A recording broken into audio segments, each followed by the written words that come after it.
Hi creators, I'm Anne of Anakin Creates, and today we're making miniature ruffle cakes. The first thing to do is cut strips for the cake base. And these are 20mm wide strips cut from just regular printer paper. I've learned, you see, that making a large, tight coil can eat up your strip supply really fast. Yeah, looking at you, apple tarts. So I really like the idea of using cheap printer paper for this part.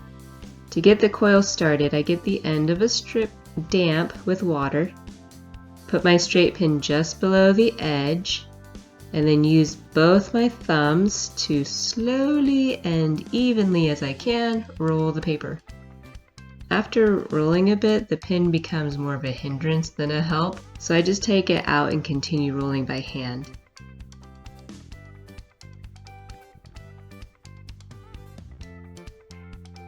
To add the next strip, I leave a longish tail and tuck the new strip into the coil, making sure it's straight, and then I keep rolling. When the coil gets big, you'll find yourself adding strips pretty quickly. So I made my cake base about 1 1/4 inches in diameter, and it took 24 strips, which is like 3 sheets of printer paper. It's not bad.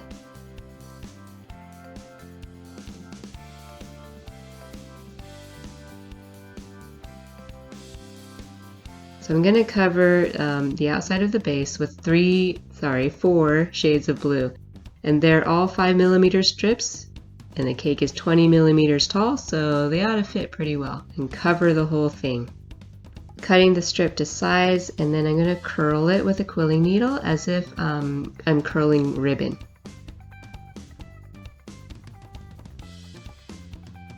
Put a line of glue around the cake and then smear it smooth. Then place the strip. And I was trying to lay it down and use the table to get a nice flat surface to get the strip aligned with the bottom. Yeah, that didn't work so great, did it? Thankfully, this was an easy enough adjustment.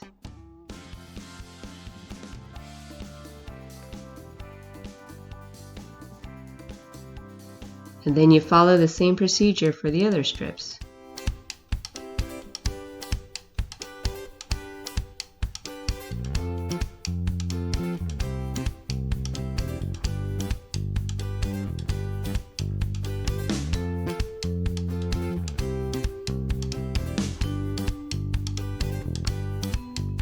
And that's a pretty cool ombre. I like that. Now we want to take the same colors and run them through the crimper. And then squish the folds together. I know, this seems tedious, but having tighter folds really helps it to be able to follow the curve of the cake. So you can go all the way around in one piece. And in the end, I think it saves time. I don't bother making them perfect, because some parts are just harder to squish together, you know? So gluing. At first I thought I'd dip the edge in glue and just wrap it around, but it didn't stick everywhere. It just felt fragile. I tried a couple other things, they didn't work. So here's what I ended up doing. Directly from the bottle, I put a line of glue right next to the previous strip, and then let it sit for a few minutes to let it thicken, but not dry all the way.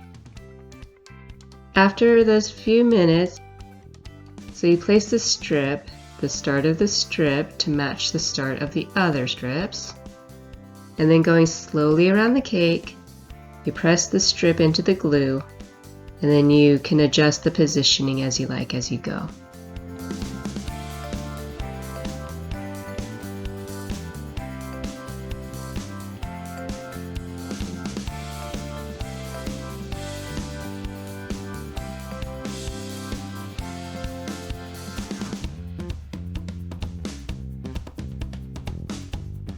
Trim the extra and glue the ends together. And 3 strips of each color cover the cake quite nicely.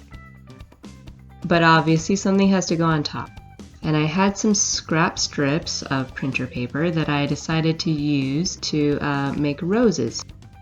And these strips are about 6-7 millimeters wide, and truly, without any sort of finesse, I cut waves going across the paper.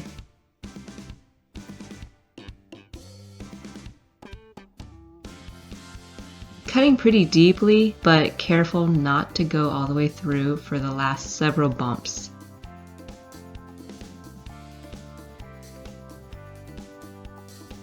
And then use my quilling needle to curl those last bumps outward.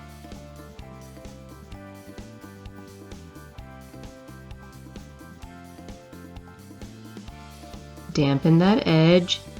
Use a straight pin to roll it up.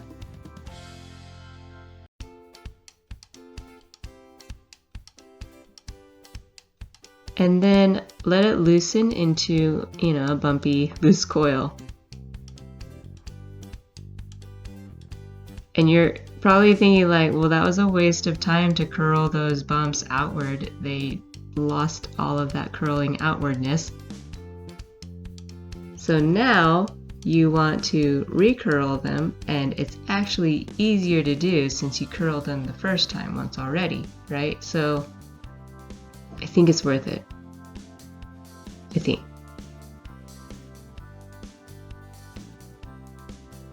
Anyway, it worked for me. Glue 3 of those roses in a center cluster right on the top. And then to make leaves, I'm going to cut a 5 millimeter strip of green in half lengthwise. So each strip is 2.5 millimeters wide. And I'm going to use those to make 2 types of shapes. So you take one strip, you roll it up, let it relax into a loose coil, and glue it shut. And then, for the first shape, you pinch both ends to make a marquise. For the second shape, you do the same procedure, but after making a loose coil, you pinch one side and then smush the opposite side kind of flat, so it's like a Hershey kiss shape. Now we can glue those leaves down. And they really add some nice color and help those roses stand out more, right? Because those roses were like disappearing into nothingness, being white roses on a white background. And that is the blue ombre ruffle cake. Ruffle cake number 2 is obviously going to be a pink. Okay, maybe not obvious, but I personally think a light pink frosting looks the most appetizing. So we're going to cover the sides and the top in pink.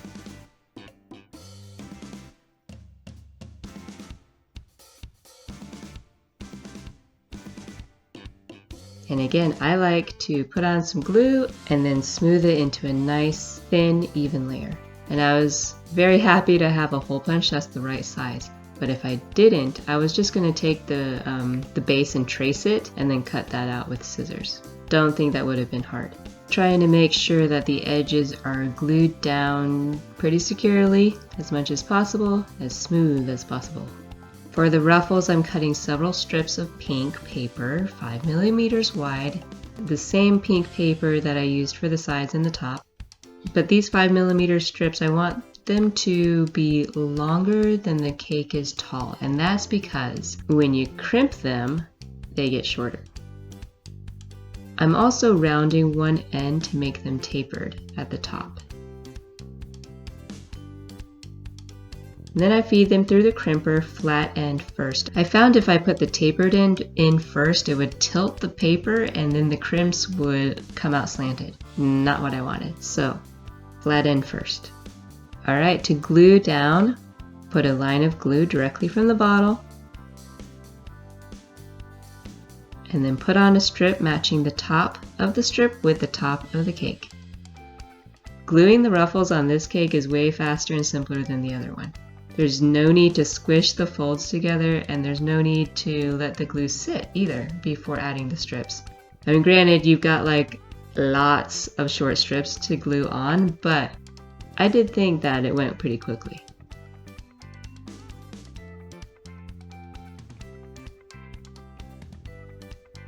The flowers we're adding to the top are pretty similar to the ones that I did on the letter T. So what you do is you take a short strip of dark pink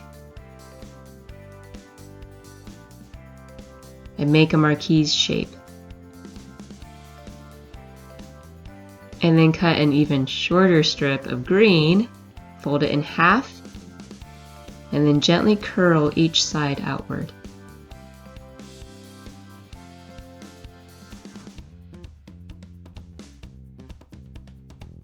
And then glue the marquise in the center of the fold, and that is it.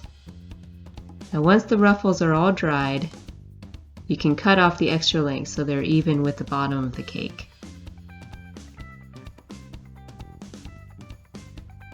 And then glue the little flowers on the top of the cake for the finishing touch. And you can enjoy the cuteness.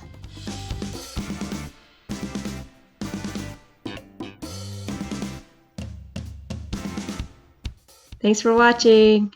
See you next time.